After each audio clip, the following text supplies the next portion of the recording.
What do your friends and family think of your service with the Red Cross? They probably think I'm a little bit nuts, especially for doing it still. But at the same time, they totally understand. They totally understand because they see me happy and shining. So that's always good. Can you take us back in a day and when you first started, like when you were a candy stripe girl? Well, it was actually one of the newer programs that youth was getting involved with, where we pushed around carts, giving people juice and water and just making sure that they were okay. In the evenings, if you had the night shift, we would do laundry. I got training on how to turn patients. So I was actually kind of professionally taught how to make a bed, where it's all those perfect creases that the military does. And, just understanding and comforting and making sure people felt well taken care of. What are some of the locations that you've been to as deployed with American Red Cross? I've been to Katrina, the Northridge earthquake, several fires, several tornadoes. Did you have other siblings or your parents volunteering in American Red Cross? Well, my mom, she did lifeguarding in the 40s, but I didn't even know that until I ran across a pin as I was moving her into assisted living. And I said, Mom, where did this come from? And she said, Oh, honey, I did that a long time ago. So is this becoming a family tradition, volunteering? I have two boys and one grandson. So they have now, all of them have helped me with the sound the alarm events where we go out and install smoke detectors in homes. How did you use your day job as a paramedic and a chef with the Red Cross? Everybody needs to eat. One of the first things that they need is some of that comfort food to try to calm down. Snacks are always, always in demand. Food, no matter what it is or where it is, well, and maybe not if it's alligator. But in a disaster situation, food is part of your everyday being. So we want to try to get people back to some kind of routine. With regard to paramedic work, it was assessing people. And for the most part, what people needed was that mental health stuff because they had just been through a big traumatic change in their life and they had to process it. And some people process it well, others do not.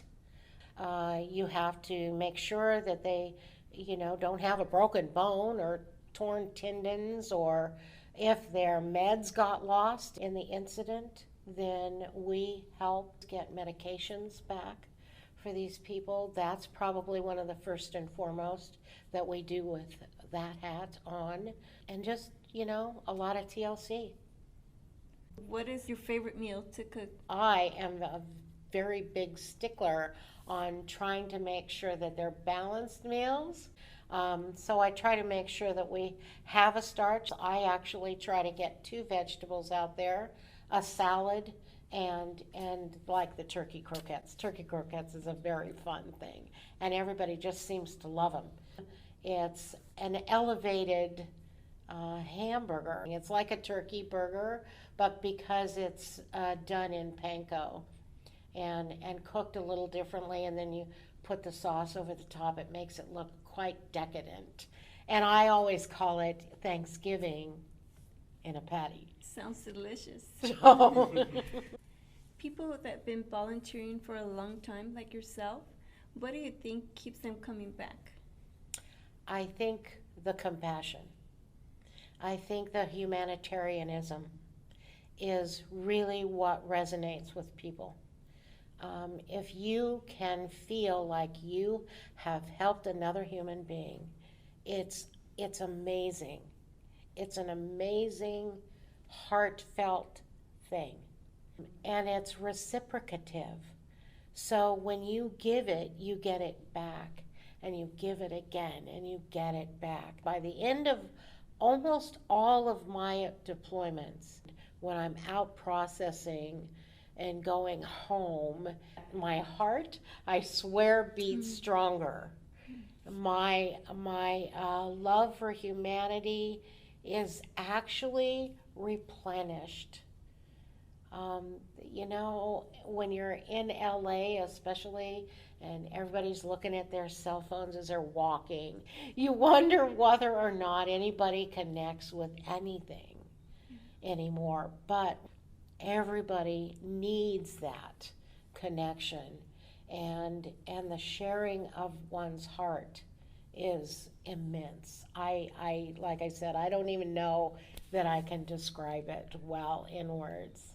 I wouldn't be able to describe what you feel, but I know that my first experience volunteering, everybody that came to donate blood was happy, was happy to donate.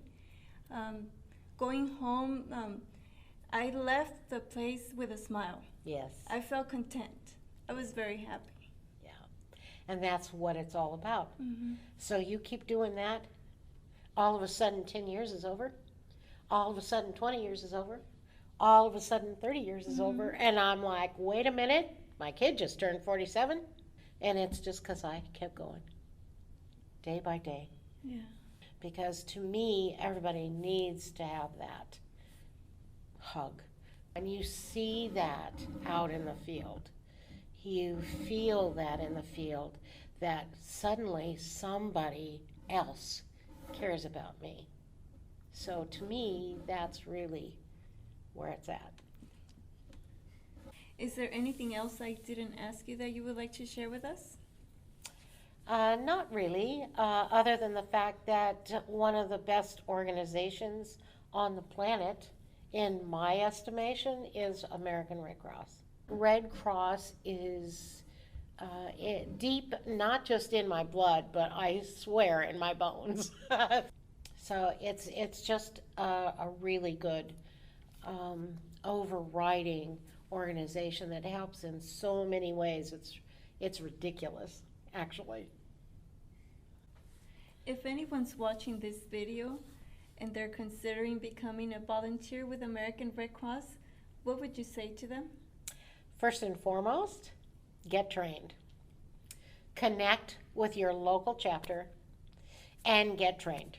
And I would say get trained probably a third time. Get trained in the direction that you want to go with Red Cross. Obviously, you're in blood services now.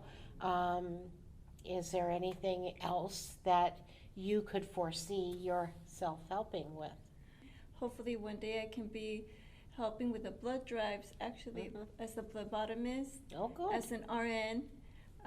I also want to volunteer with American Red Cross as a trainer.